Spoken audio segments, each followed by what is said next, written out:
service or something? No, anybody, anywhere. It doesn't help if you have a federal or state retirement. It doesn't count towards that. Yeah. Um, But like, say if it's a big fire or something like say for example, like I have some people that work for me that are active military. right. When they go off, like it doesn't like they just put in leave and it's because they have orders. If it's like a big fire or something, you work state, local, or federal, would they allow you like, hey, because it's like the Baltimore fire, like the early 1900s type Right. of thing, like they need firefighters down there. Do they excuse that because you're a volunteer firefighter type of thing? There's certain acts or certain things that we. Not that I'm aware of. If I understand your question, it's everybody's trained to the same standard. At least in Baltimore County, Baltimore County is a unique county where you have. It started out as volunteer, and then the county realized the need. Hey, we don't have enough volunteers to cover the whole county, so they had developed the paid companies, and there was some animosity for a while. But between Baltimore County Fire Department and Maryland Volunteer Firemen's Association, they all got together so you train to the same standard. Now the paid guys, they got a lot more training, a lot of more recurrent training, but it's like a part-time job being a volunteer firefighter these days.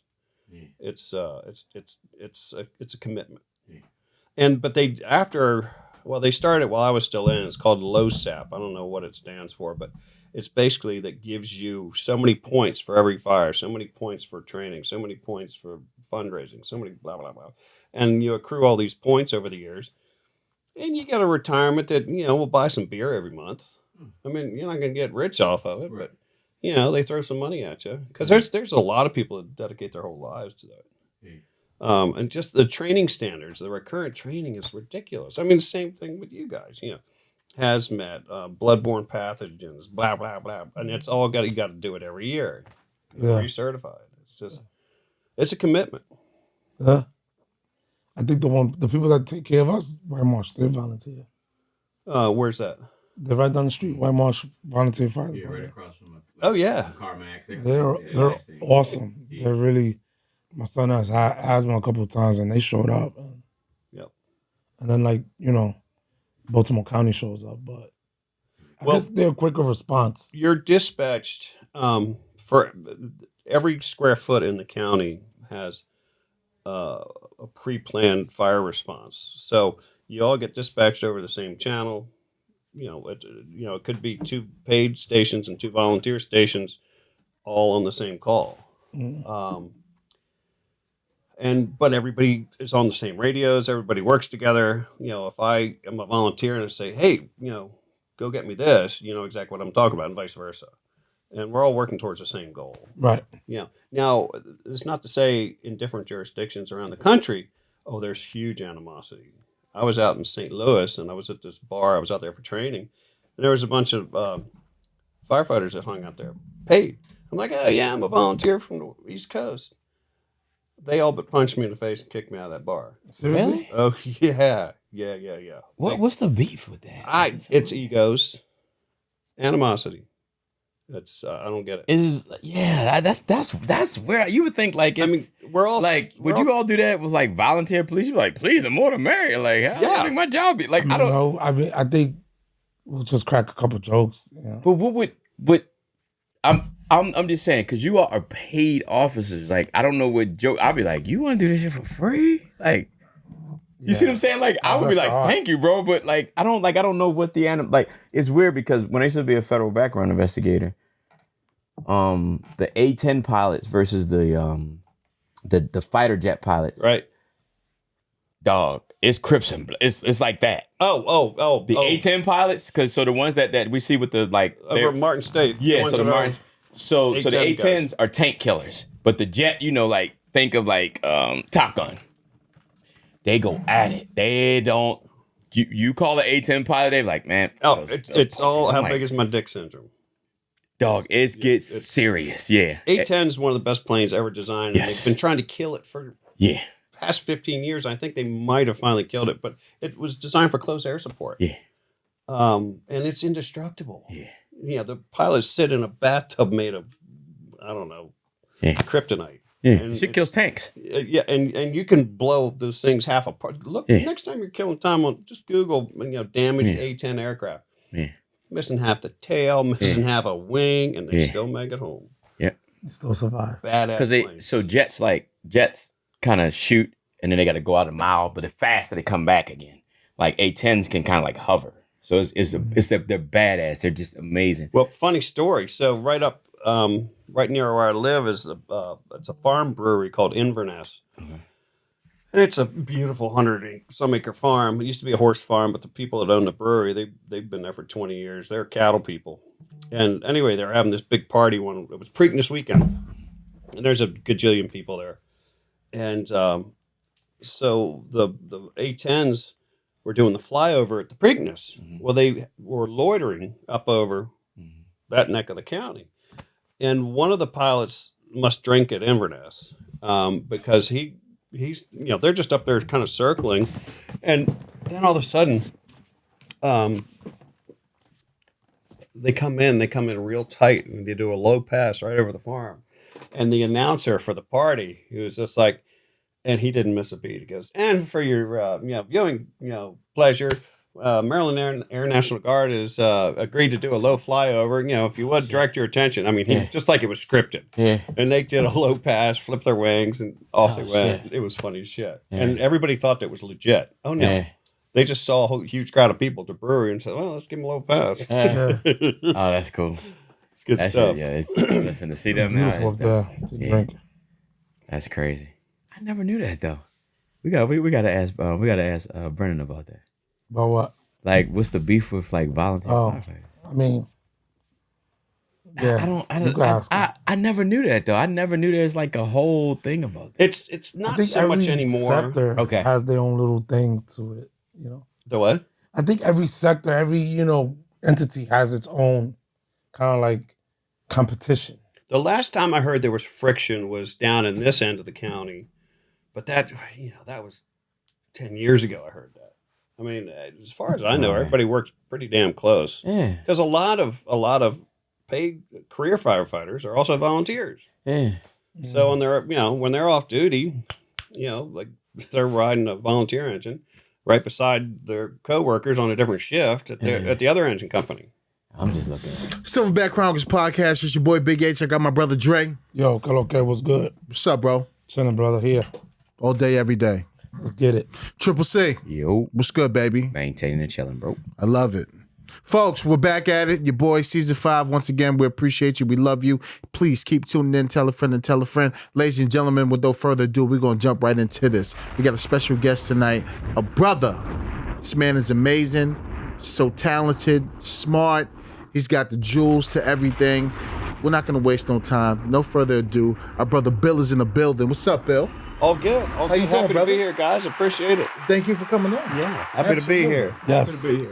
Thank you. I'm fine. I'm sorry it took me so long to get down here. So good, you've been flying all over the world. Yeah, scaring people every week. There you go. Bill's our first pilot on this show, so pilots in the building. Commercial airline. Yep. How is that? It's fun. I love flying large aircraft. It's a good time. Every flight is different. Every flight's different. I mean, I may go, between the same cities, but you always have different weather. You have different passengers. You have different mechanical. And if it's a good day, you just kind of chilling, sightseeing. But when you got to work, you got to work. Really? Yeah. It's all good though. Yeah, that's what makes it interesting. That shit makes you nervous. So where did this passion come from? Have you always wanted to be a pilot? My mom said when I was a kid I wanted to be a pilot and a fireman.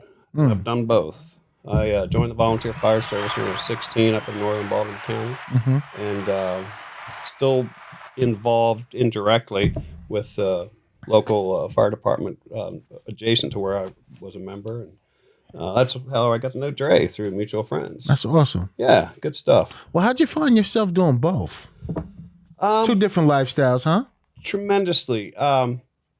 I advanced rapidly through the volunteer fire service. I was able to join at 16, Northern Baltimore County Station, and home life wasn't the best. dad was pretty much a jerk. Mm-hmm. So anything to get me out of the house was good. And I'm a quick study. I took every training course I could get my hands on just to advance myself up the ladder. And I did. I rapidly climbed the ranks and held a couple different officer positions. And a bunch of my buddies that I met there, they wanted to be career firefighters. Like, come on, Bill, we're going to the city. Well, we're going to Baltimore County or we're, whatever. And I'm like, no, I got to go do this pilot thing. So off I went, and that was a long, hard road. I had to work and then pay for my flying, and then more flying training, and back and forth. How is that like to become a commercial airline pilot? Is that like a school or? Well, there's a couple different avenues you can go on. You can go to a university. There's many of them throughout the country dedicated to flight training and or aeronautical engineer or anything related to aviation. And they'll pair up your flight training with a degree program. I started that route. It didn't work out for me. My flying grades were straight A's. There's a little dyslexia swirling around back here, so I opted to go for just concentrate on my flight training. And so I went to a different type of flight school it's the same regulations as like a university's flight department, as opposed to just going down to the local airport. And the benefits of that are you're able to proceed through the program because of the curriculum design with a little bit less total time. There's some advantages, a better curriculum, less time, but a little more money. So I got the best of both worlds. Is that like more flying, less books?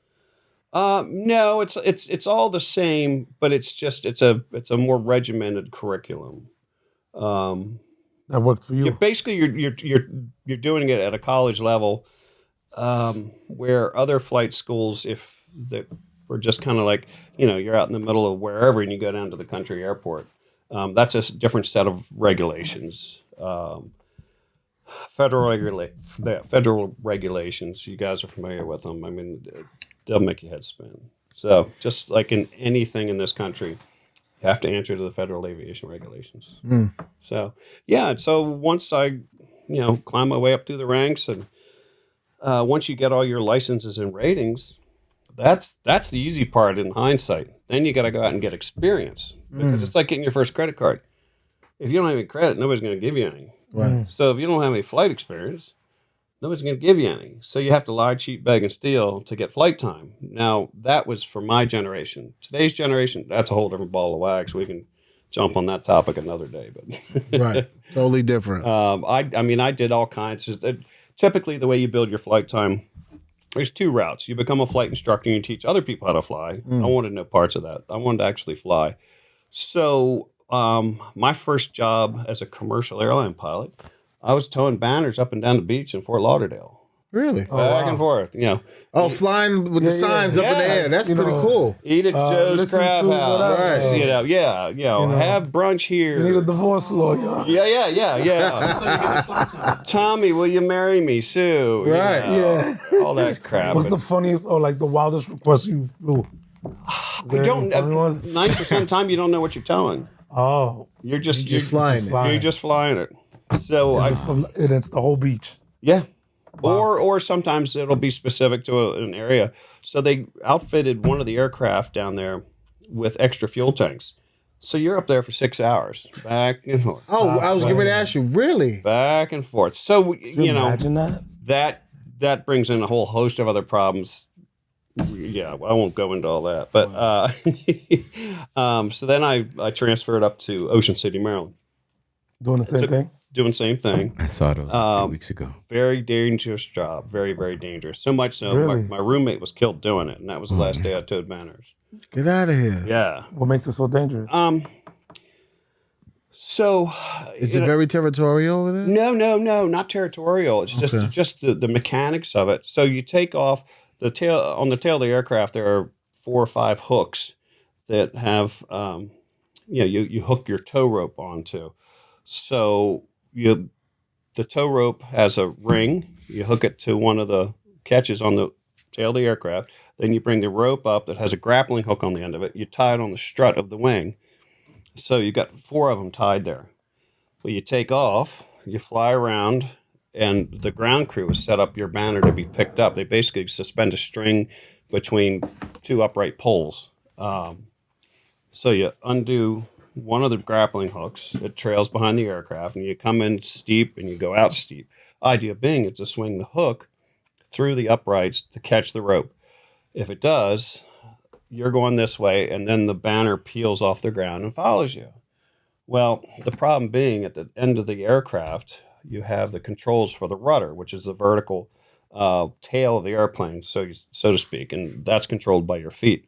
Well, the way these aircraft are designed, there are cable connecting rods that stick out of the fuselage to catch the cables, and that's what actuates the rudder.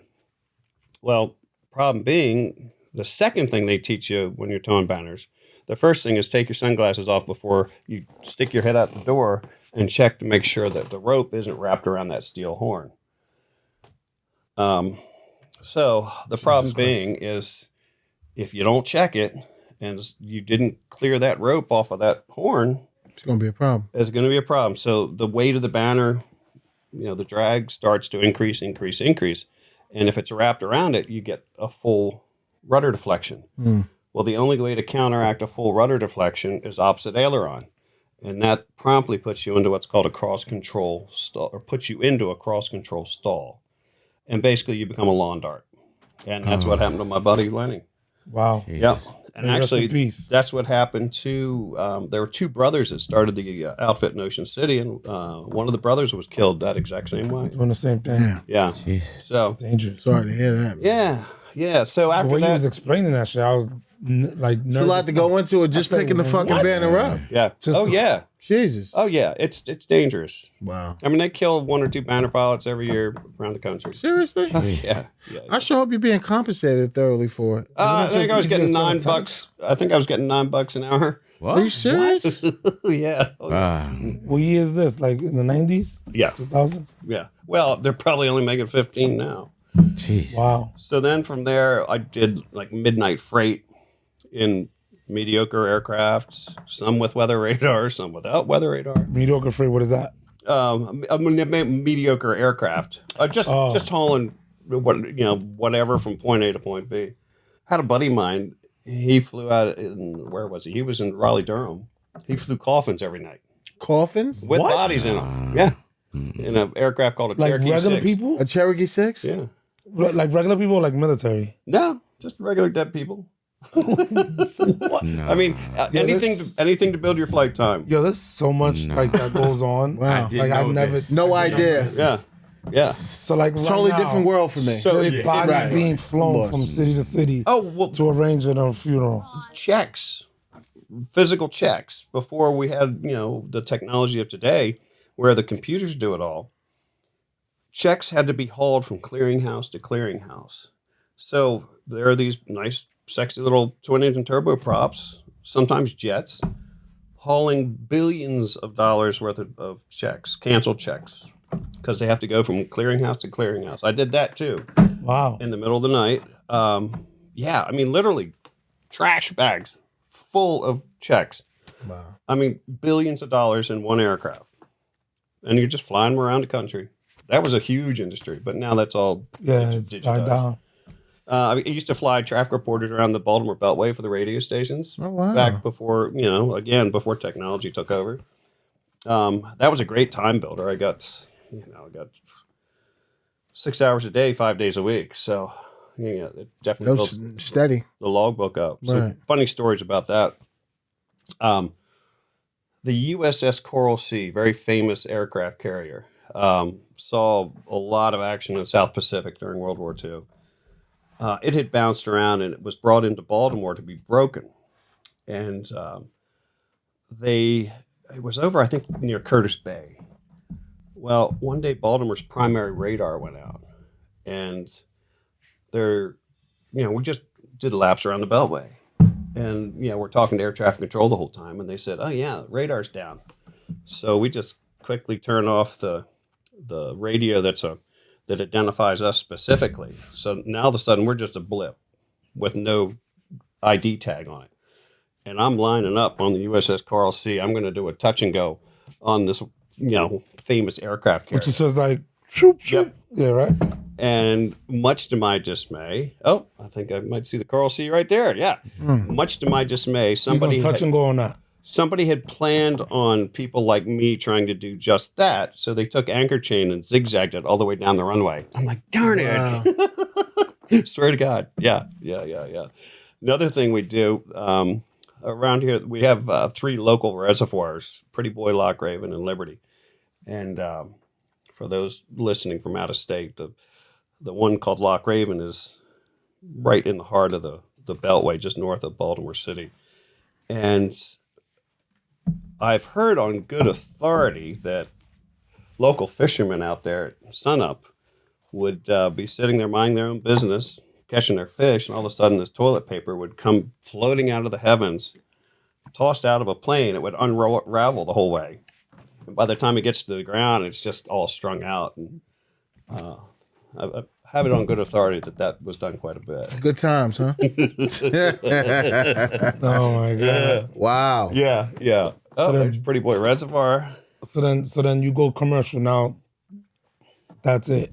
There were quite a few more steps in between that. Oh, okay. There's more. Yeah. Back then you had to have at least 1,500 hours of total time, 200 hours of twin engine time. And then I was eligible to get my first airline job, flying twin engine turboprops down in Charlotte. Wonderful, wonderful experience. Great company. That was where I learned more about flying than any other job I've ever had before and or after. Oh, wow. Yeah. So it takes a long time to get to like a 747 or 757. Yeah. Well, not anymore. Now the whole scene has changed so much. Okay. It's dramatically different from when I came up through it. Okay. It's like I said, that's a whole nother couple-hour conversation. But I won't bore you all with. No, we're loving it. But, so, like turbulence, how do they train you guys for that? It's basically fly the aircraft within the operational specifications. So when we get into what we consider turbulent air, the aircraft manufacturer has designed, or they've determined a speed that you will fly at in turbulent airspeed. It's called turbulent airspeed penetration speed. It's the safest speed for the aircraft to fly through turbulence. Now, with that, you have to have the knowledge that you don't go through the big, dark, scary thundercloud. I mean, you don't do that. That snaps wings off of planes. You go around them. But sometimes it's clear air turbulence. But either way, turbulence, yeah. You slow the aircraft up. The aircraft I'm presently flying, it's either 270 knots or 0.76 Mach, depending upon the altitude. Are you like dodging clouds, or are you just flying straight through it? You definitely dodge the big scary stuff. But you don't feel it though. Like if I'm a passenger, I don't feel the plane. No, 9 times out of 10 you won't.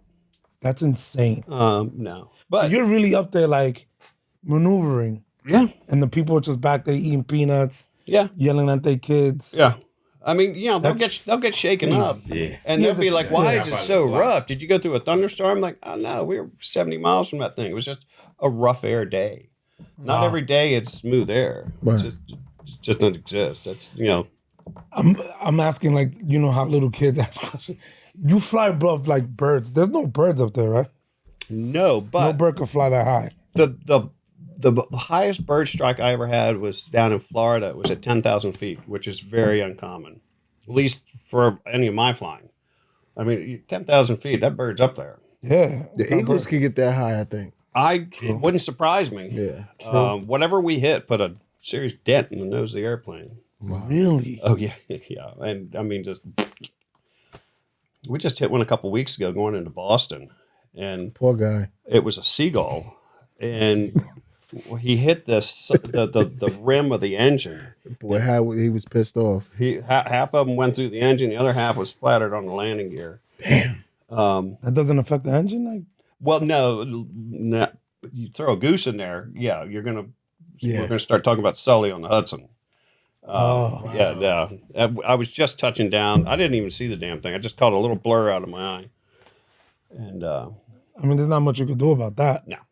no. Yeah. All right, so while we're talking about critters and hitting aircraft, I was flying into Jacksonville, Florida, I don't know, 4 or 5 years ago. Quiet Saturday afternoon, summertime. You know, as you're driving down the road in any neighborhood USA and somebody's mowing grass alongside the road, if it's a windy day, the grass will kind of roll up and blow across the road. You ever seen that? So I noticed we're landing to the east in Jacksonville, and I noticed, there's mowers on each side of the runway. I'm like, all right, it's just a rolled up piece of grass. So I touch down and just get the mains on, the main landing gear. Got the reversers deployed, and I realized that's not grass. That's a damn alligator. 4.5-foot alligator right on the center line of the runway. Oh, wow. And I'd already deployed the spoilers, so I don't have any lift. I can't bunny hop him. So get the nose on the ground, and I'm just tweaking, trying to get him to go between the nose gear and the left main gear, which I did. Didn't hit him. And I get on the radio, and I'm like, talk to the tower. It's like, yeah, you got an alligator about the 3,200 foot mark, and I was expecting the guy to freak out. He goes, He just comes back and goes, not another one. Okay, thanks. I'm like, I guess we are in Florida. Right. Yeah. And by the way, every pilot, you all have the so that we're voice. just gonna do this, that, and the fourth. We're gonna Yeah. Are you guys trained to do that? Because I love it. Yeah, we're just gonna come in right now. We got a little bit of turbulence. We're gonna be fine. You're put through so much from day one to today. I mean, there's so much repetitive training, and I think my fire department background plays into that a lot. I'm not easily excited. Last call, you'll see me sprint, but airplane, no. I'm pretty chill. Yeah. Shout out to, what was it, Sully, that when he's in New York, he's like, we're just gonna lay this down on the Land Hudson. in the Hudson. Yeah, He was so calm. He's like, we're gonna lay this down on the Hudson, and we're gonna be okay. I was like, Yeah. he was the perfect storm of the best pilot for that. So, military trained. He was also a flight instructor. Great movie. He was also a glider pilot instructor. Oh, and to top it off, I think he had a stress management consulting firm. Oh, nice. So he's got the glider thing. He's got the stress management. Yeah, we're going to Hudson. Okay. So chill. Quick thinking, right? Yeah. And it's kind of a bummer because the NTSB, who's supposed to be always neutral, they were jerking with him. And the FAA was definitely jerking with him. He didn't get a fair shake, but it was finally proven in the end that, he was an absolute hero. yeah, For sure. Yeah. yeah. And it's interesting, on that particular aircraft, I've got 6,000 hours in that same aircraft. There is a button on the overhead panel that says ditching. Ditching meaning you're going in the water.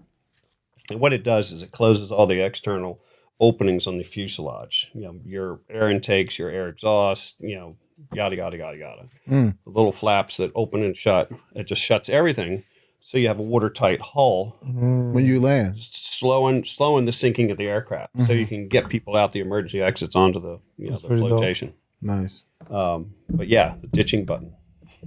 That's insane. Yeah. That's crazy. So what does flying do for you? Does it serve your why? Say that again. What does flying do for you? Does it serve your why in life? Oh, very much so. Yeah, and many parallels between the flying and the firefighting. Every call you go on is different. Every flight you go on is different. You never know what to expect. Even if you're going from here to LA, the weather could be it's always a factor. You could have a deviation for a mechanical. You could have a deviation for a sick passenger. You could have deviation for anything. Wow. You just never know what to expect. You have to expect the unexpected. And same thing with fire call. You're responding to a dwelling fire. You don't know whether it's going to be a little shed out back or somebody's house, full blown. Yeah, same thing with police work. Car stops, all that. Exactly. Yeah, you guys, I mean, less of an idea what's going on. Yeah. We've got a little bit of a bigger picture. You have more control in a sense, Yeah. to a certain degree. Well, we don't have to face firearms. Hopefully, knock on wood. But yeah, I mean, you guys have that variable that Let me ask you a question. So, like, you know, with all the stuff you see now on social media, the people that are just acting out, is that like, do you see that more often? Absolutely. And is that something like just the I don't want to disrespect anybody's title, not the pilot, but the people that work the cabins, Oh, the flight attendants. flight attendants. I was gonna say stewardess. Is that more so like they specialize in that, or is there like marshals on the plane? Yes, and no, and yes. The flight attendants they're the front line, and they are trained to deal with any threat situation, which is quickly relayed to the flight deck. And the pick. And the what? The pick. Pick. The pilot. Oh, pilot command. Yeah. I'm like, wait, what? Exactly. You know Yes. the terms. Exactly. You know what I mean? Flying while arm training. Exactly. Yeah. There are federal air marshals on many flights, but the flying public never knows they're there. No, And that's the way it's supposed to be. absolutely. And they are not supposed to engage a drunk passenger under any circumstance. Really? They are only there if there is an attempted breach on the flight deck. Okay. Yeah. On that door. Yep. When it's lethal, it's time to go. Yeah. Yeah. It's They got one job. yep. So if you drunk, whatever, yeah. Because everybody's usually drunk on planes, right? They're happy, they're gonna go yeah, somewhere. but I get back to your other question. Prior to COVID, I think once we left the gate, taxiing out for departure, in 18, 19 years, I bet maybe twice we've had to turn the plane around to get rid of some idiot. Really? From COVID on, and we're talking about 4 years now, I've had to personally do it 4 times. You turn the plane around? Well, still on the ground. It's just like, the flight attendants are like, we're not putting up your silliness. Oh, they're not fucking around. No. And Good. They get on the intercom. It's like, yeah, turn around. And we totally support them 100%. The company supports us. Law enforcement at the gate supports us. You just can't have a drunk or a sober crazy person at 35,000 feet. No, not It's at all. just Too much liability. oh my gosh, yeah. You can't So- do that. COVID has just turned everybody's brain inside out. Everybody's hostile. Everybody's needy. Everybody's like so selfish. It's not the kind and gentle world that I used to know in aviation. I could only imagine. Yeah. Have you ever seen unidentified flying? I was object? just about to ask that. I wish. Because I know that's the hot topic right now. I wish. I'm all about that. Okay. I'm like, bring it on. Yeah. I got no qualms about being Ever open seen to something that. kind of sneak up on you a little bit. No. Nothing No. look weird up there. Any of your friends that you know that have like I had one buddy, he was going across the North Atlantic in a corporate jet, and he saw something that he couldn't figure out. And this is a really sharp guy, and it was a crystal clear night. But At night? yeah. So the lights look different. Yeah, oh yeah, very much so. That's I'm trying to get I'm trying to get one of my classmates on. He just made Captain, salute to him, Captain Pat. The guys that saw it that were in the Navy, he's an aviator. He said those dudes are badass. He said those are my guys. Joe They Rogan. saw it. Yeah. They're not in any way, shape, form, or fashion like those are great guys. He said they came back and they were like they were speechless. Yeah. Joe Rogan had a fighter pilot on. I don't know his name, but I watched the thing. He said that there's been times that he's running like jet drills. Right. And there's, what is it, unidentified objects up there flying around doing their drills. Well, and I tell It's you what, crazy. it's refreshing to see that the government is actually starting to take this somewhat serious. Yep.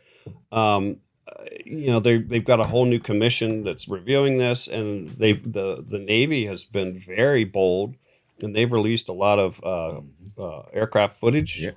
And it's just like all the naysayers. It's like, well, come and we'll give you the files. You can see they're not doctored. I think the people already knew. That's why no one was like, oh my God.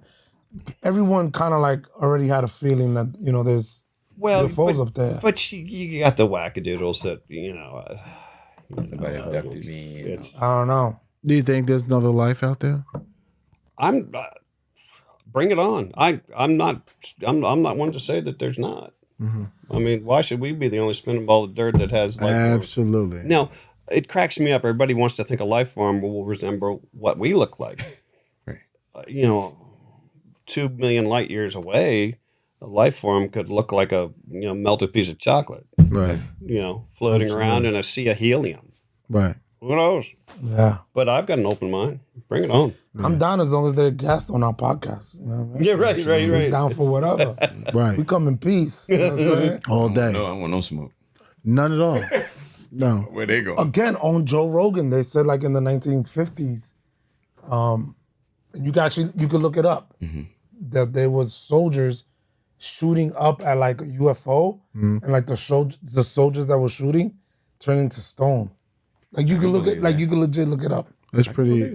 That's crazy. insane. And like the government was trying to like hide it for so many years. Yeah. But now with the internet, everything is just available. Yeah. So it's like, If something can move that Fuck fast it. and do that, Yeah. I think if they wanted, if they wanted smoke, I don't think we want it. Next level. I mean, Not a good move. I think we need to work together and be like, yo, what's up? if they Let's can share some get technology. here, Yeah. that's the technology right there. Thank you. That's proof of it.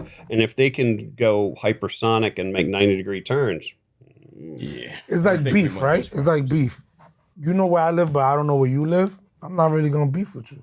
Right. They could get here, but we can't get to them. That's correct. I think we should just take it easy. well, if they can get to us and look at us and all our silly shit that we do globally, they're like, We're not advanced. what are these things? These guys are fucking idiots. Yeah. Yeah. Right. Yeah, Seriously. Big seriously. time. Yeah. You guys are fighting over what? Yeah. Guys can't even get on an airplane. Right. Just You go- guys are all human enjoy beings, yourselves. and you're mad at that person because they're light skinned or they're dark skinned or, what? Yeah. Yeah. They're gonna come through and be like, They'll be like, let's just bypass that spot. yeah, We're not going to stop back there in the universe. right. Seriously.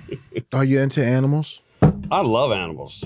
Grew up out in horse and cow country. I've had various portions of my life where I've ridden horses. I'm a big horse racing enthusiast. Up where I live, it's a big steeplechase racing, which for people that aren't familiar with steeplechase racing, everybody thinks the Kentucky Derby is the only horse racing on the planet where you run around a dirt oval. Steeplechase racing, which comes... Even in track, too. Say again? Even in track. Yeah, exactly. Steeplechase racing came over from England. I don't know. I won't be able to pull a date out of my head, but basically, it's running cross country over natural terrain, over natural elements, fences, hedgerows, what have you. So it's gotten a little more organized, and they're over set courses. But I'm on several race committees. And typically a race is about 3 miles, 3.5 miles over anywhere from 12 to 19 jumps, 22 jumps. Yeah. That stuff is cool. And yeah, I've been... That shit is tough. It is. I Oh my like gosh. watching it on TV. Jumping over, like you got to run, then you got to jump over And keep running. and keep running, and jump over water Yeah. and keep running, like on the track. And for 3 miles, that's legit. Uphill and down. Uphill and down, yeah. Well, the world's toughest steeplechase, timber no joke. race is right up here, Worthington What's the next Valley. one? Let us know. Maryland Hunt Cup. Oh yeah.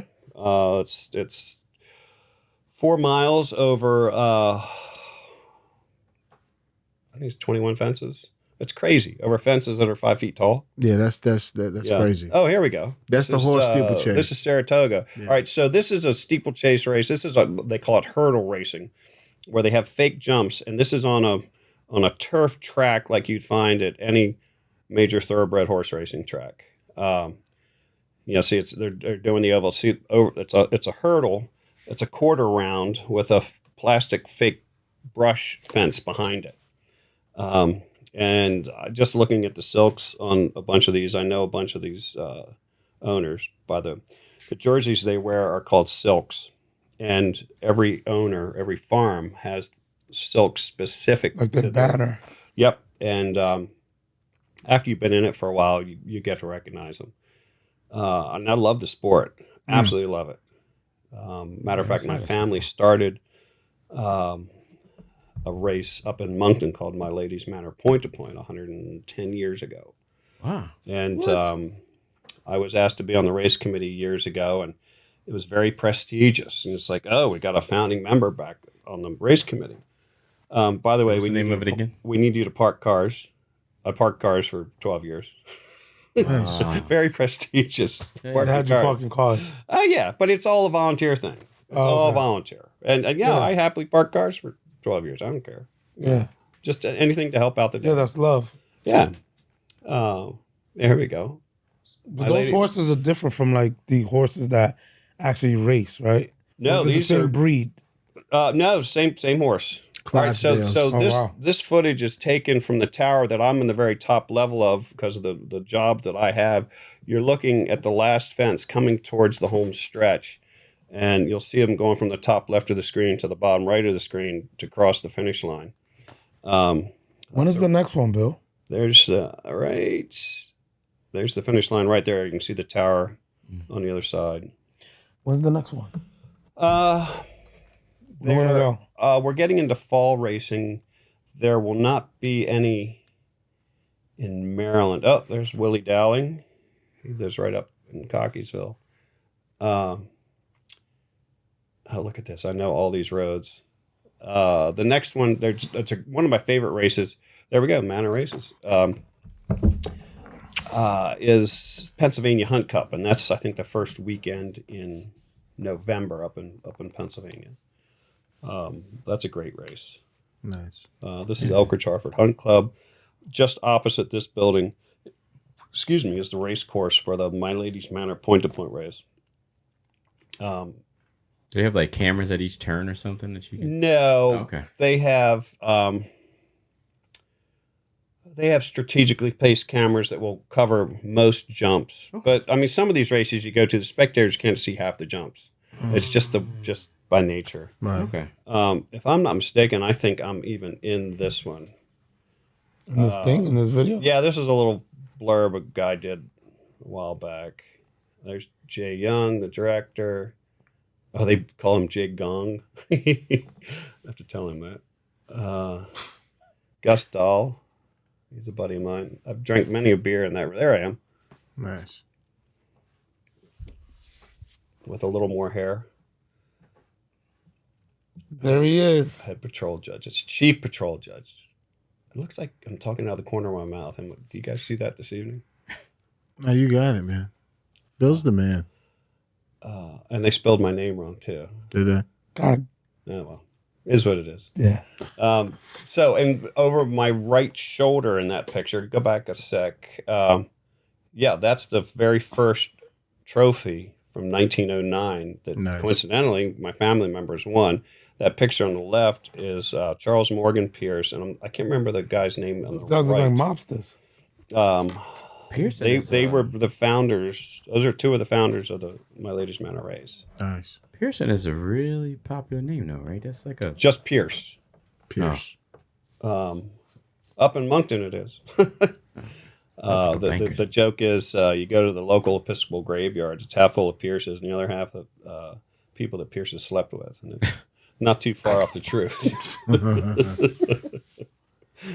So, knowing what we do for a living, have you had any questions about, local law enforcement and everything that we go through? I have a lot of friends in law enforcement, and at the moment I don't have any. But what I can contribute is after 9/11, tragic events of 9/11, the newly formed Department of Homeland Security brought forth a program called the Federal Flight Deck Officer Program. And it was a completely volunteer program. You're totally vetted. Every government agency crawls inside and out of you, checks every, total background check. And here we go, Federal Flight Deck. It's the idea is that pilots are on a volunteer basis. Once approved, you go to a federal law enforcement training facility. There's several around the country, and go through 2 weeks of training, firearms training, self-defense training, law training, all the aspects. And I think we probably shot 1,100 rounds at least. If you successfully complete that, you're a deputized federal agent. The pilot is. Yeah. Wow. Again, a total volunteer program. And you're literally a deputized federal law enforcement officer. Wow. Now, keep in mind, you're only able to act in that capacity in the cockpit of an aircraft. Right. So I'm outside the cockpit. That weapon is secure. You're a pilot. Does not apply. Yeah, exactly. I wasn't going to do the program. I grew up with firearms. A friend of mine from Ireland, he did not grow up with firearms, and he applied and was accepted to the program because you got to go do it. The training is insane.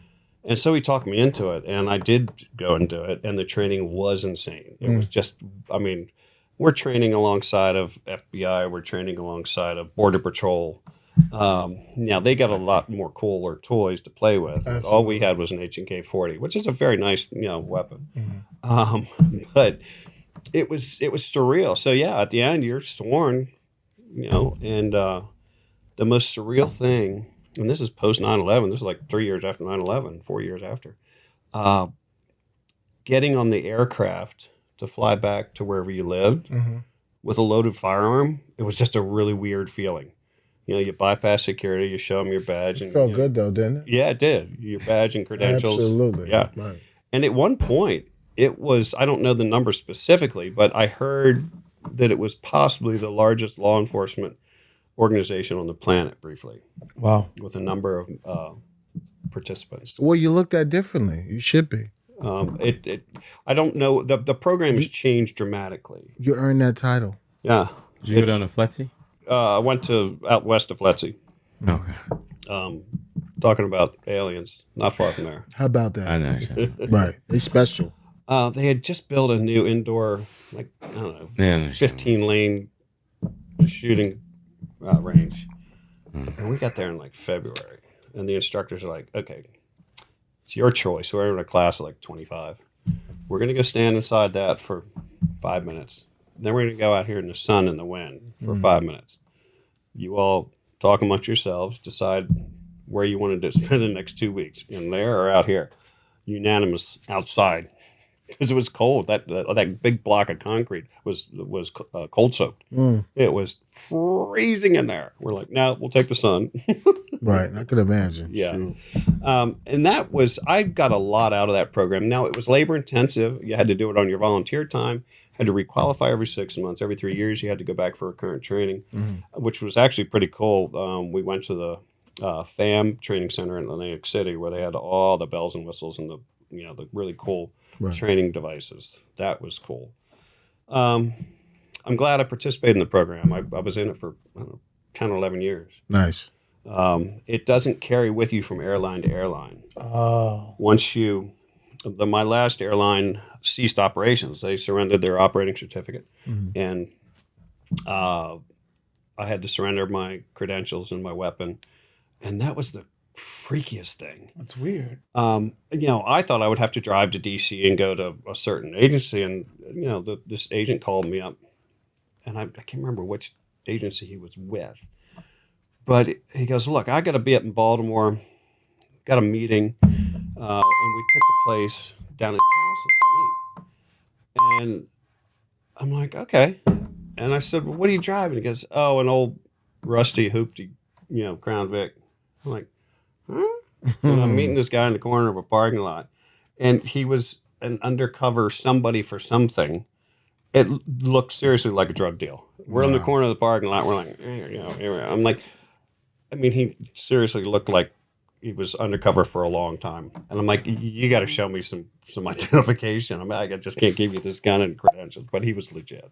But it was just, again, it was just surreal. It's just like doing a gun deal in the Quick wham bam. Yeah, at some supermarket in Towson. But anyway, it was. I'm glad I participated in the program. Nice.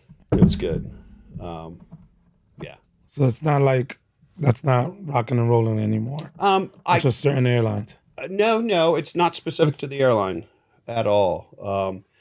They've changed the program where, in typical government fashion, now the government's like, oh, well, we're running out of money, so you got to chip in. I'm like, wait a minute. You want me to carry a gun to protect this airplane, and you want me to pay for my own training? So Gotcha. I can't speak to that because I'm not Oh, up yeah, I on got their it now, yeah. Right. I'm not up on their current criteria, but it has changed dramatically. I'm sure. Like everything else. Yeah.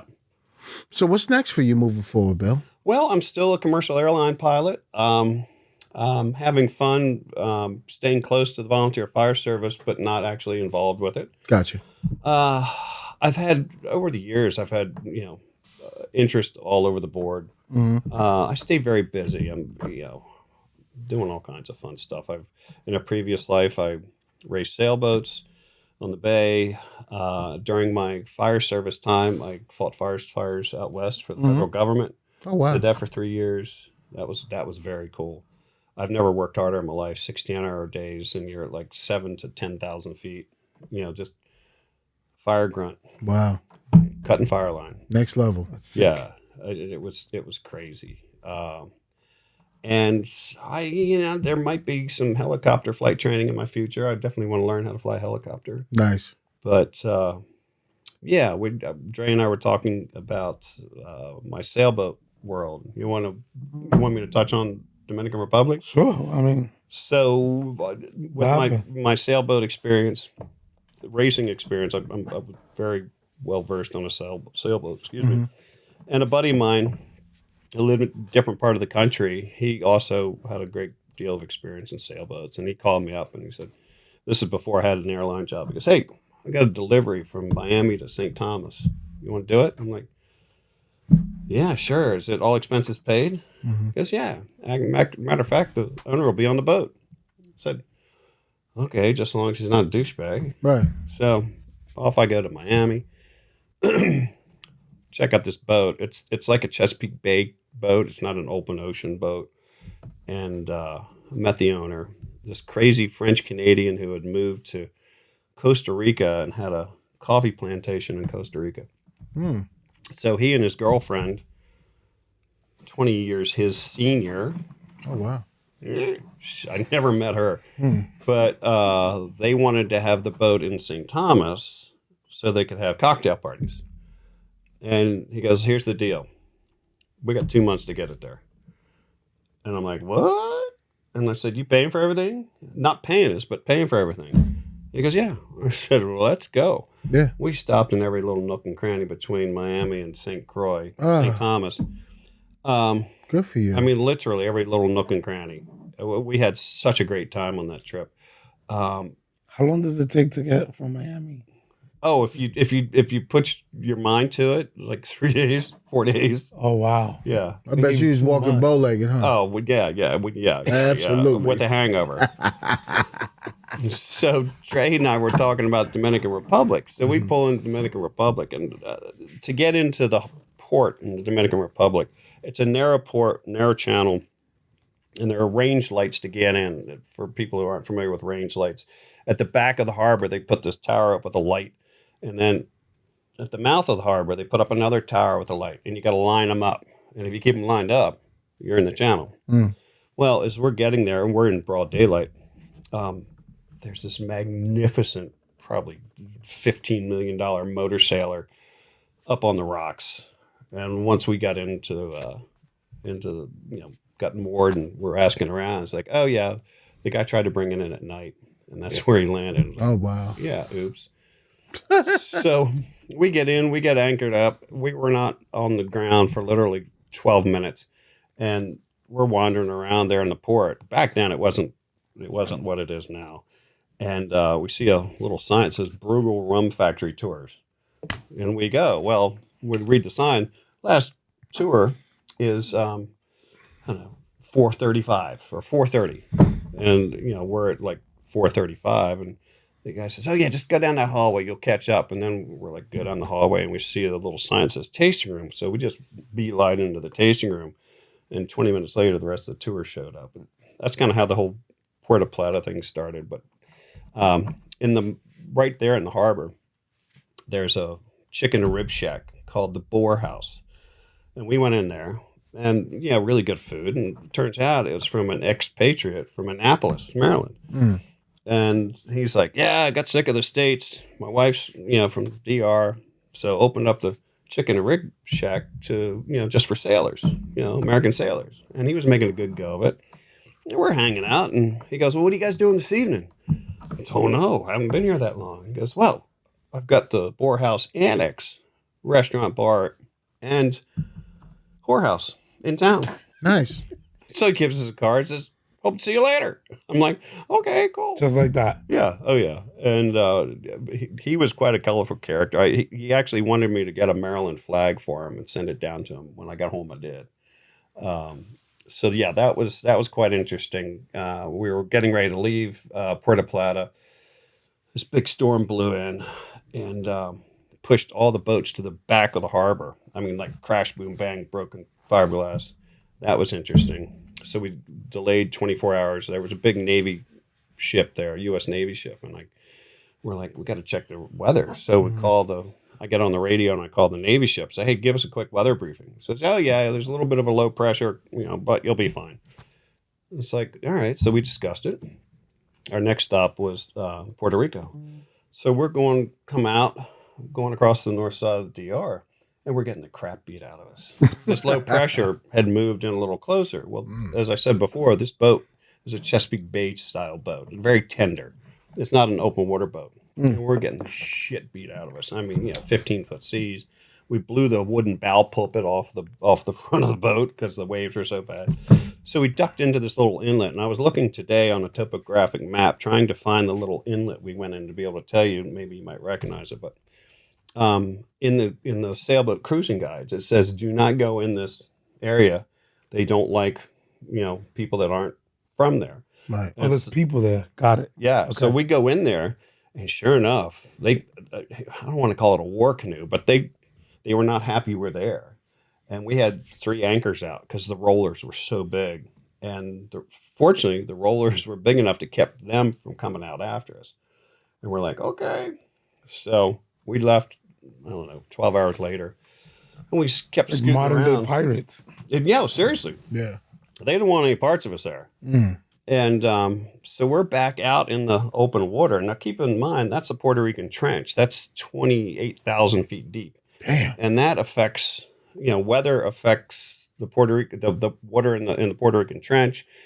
They all work together to make very confused, crazy-ass seas. And we're just like, this is crazy. So we went around to the corner between DR and Puerto Rico, and we did a Louis back up into Bahia de Samana. It's basically Dominican Republic's version of the Chesapeake Bay. Mm-hmm. We're like, all right, well, let's just go back here. So we went all the way to the back to Samana, and Samana, yeah. And anchored up there and met some interesting people there. And the weather finally chilled, and after 2 days, here was a bummer. We're moored up at this pier. Next morning, I'm up on deck eating my cornflakes. There's a boat on the other side. Yeah. I'm thinking, great, I'm going to meet somebody from around the world. It's going to be awesome.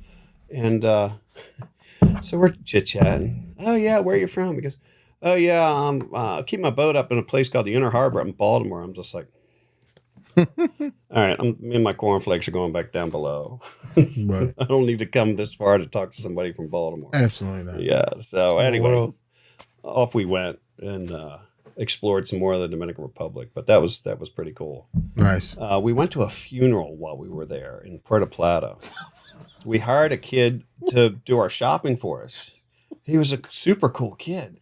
And he goes, hey, look, I can't help you today. My aunt died. Mm-hmm. And he goes, do you want to come with me? And I'm like, hell yes. And we had these scooters and down these little avenues. And it was not by any stretch a nice part of town. Like trash and sewage in the gutters. And, Right. but we get up to, I'll never forget this. We get up to where his aunt lived. And I don't know what the religion is down there, but it was kind of like the old days where they laid the dead person out on the table in the front room, and you come in and you pay respects. We didn't go in the house. I just kind of looked at the door and like, yeah, no. And I'll never forget riding out of there. These two little girls in this, desperate part of town in their Sunday going to meeting clothes, sitting in this doorway. I wish I had a camera with black and white film. It would have been the coolest picture. But we had a lot of just wonderful experiences there. It's wild. Yeah. That's awesome. Yeah. Sound like you could definitely write a book. Yeah, I don't know if anybody read it, but I enjoy adventures like that. That's awesome. I enjoy meeting people. Just before we started this, learning about you guys, what you guys do. I mean, I love talking to people and learning about what everybody else does in the world. Definitely. We're only on this spinning ball of dirt for a short period of time. And might as well maximize the time on it. Exactly. Get to learn and love each other. Yeah, exactly. We need a whole bunch more loving. Absolutely. The world's just coming apart at the seams, not just in this country, everywhere. Right. So the army general in Russia who was credited for a big push into the Ukraine, well, then Putin pisses him off. So, after they finish their campaign in the Ukraine, he starts heading towards Moscow. Well, you remember all that in the news. Yeah. I mean, this guy's got him the size of, soccer balls. Yeah. Going up against Putin. And then, he stops like 15 miles outside of Moscow and they negotiate. It's like, okay, well, we're going to exile you to this neighboring country. I'm like, okay, he's not going to live a week. Well, you saw just last week. Yeah. Oh, gee, the plane he was on just happened to explode. How about that? Yeah. Are you kidding me? Just how did that happen? If I was on a plane and that guy got on it, I'd be going over the overwing exit, getting off that plane because that plane's not. It's not going that far. I'm surprised he lived that long. Right. But then Putin's remarks on TV, he had a very complicated demise. It's like, no, you were pissed off. You killed him.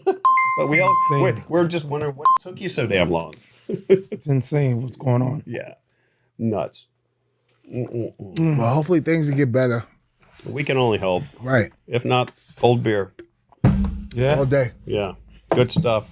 Bill, I appreciate you coming on. I hope I said something that was entertaining and everything was uplifting and just so. Yeah. I've never even heard like this talking about everything your experience.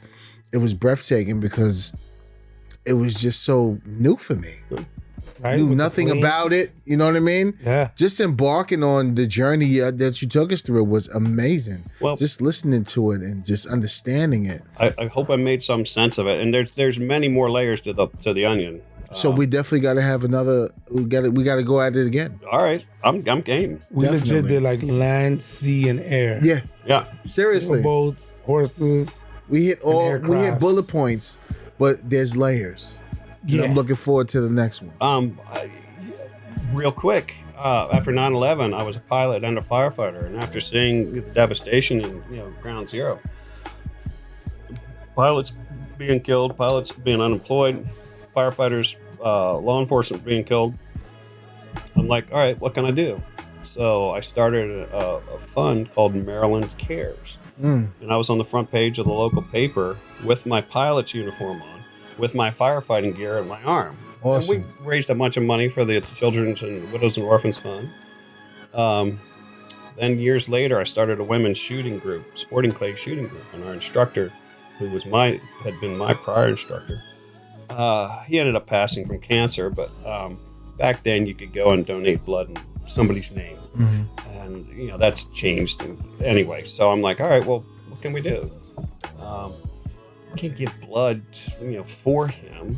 So I called the Red Cross and said, hey, I want to start a blood drive. So that ran for 13 years. COVID kind of put an end to that. Wow. But in 13 years, donated back 564 pints of blood. And I ran it, all by myself. Wow. And it was called the Hunt for Blood. And it was with the local hunt club up country. That's awesome. And the Red Cross just didn't know whether to shit or go blind with me, because after you donate blood, you go in the other room, which was just up on the monitor, and I give you a pint glass with the logo. It says Hunt for Blood, 2011, and you get a Bloody Mary.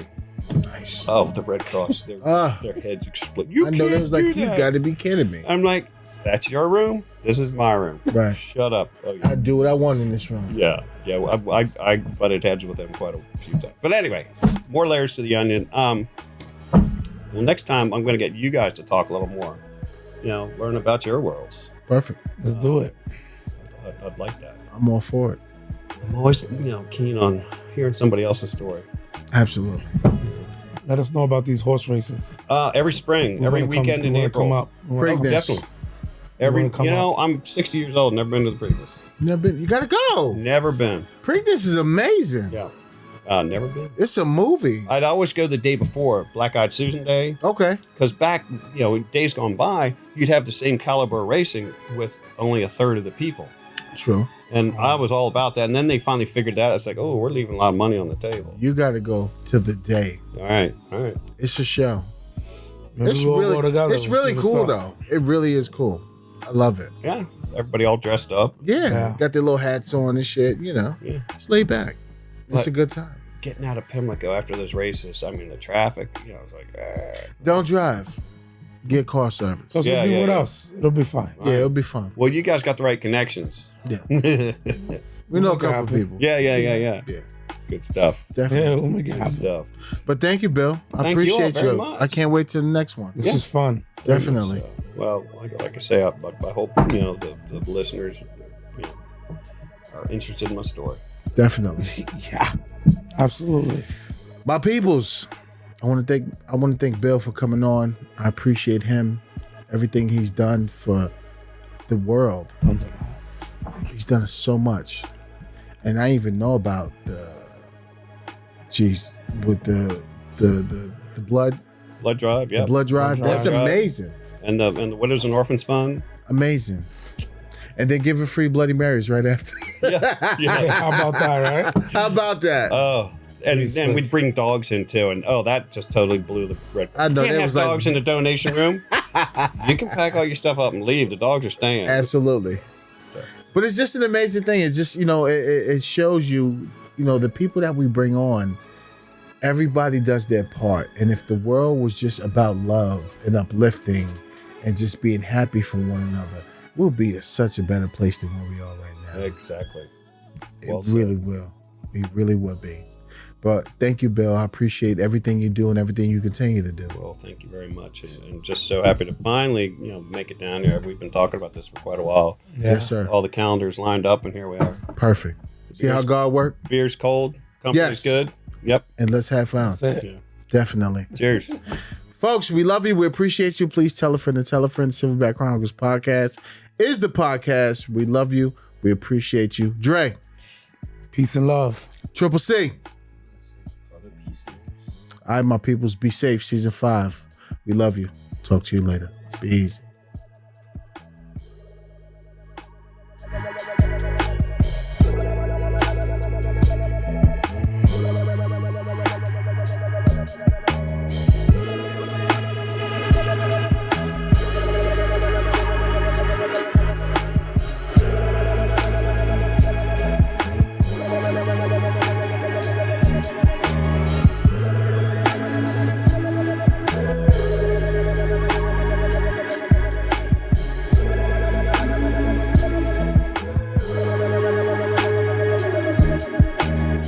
The views and opinions expressed on the Silverback Chronicles podcasts are those of the hosts, producers, or the guest appearing on the program.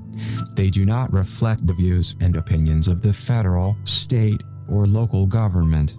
This includes but not exclusive to the Department of Defense, Homeland, and the Baltimore City Police Department. The Silverback Chronicles Podcast with Dre, Big H, and Triple C. Hit the subscribe button, like and comment.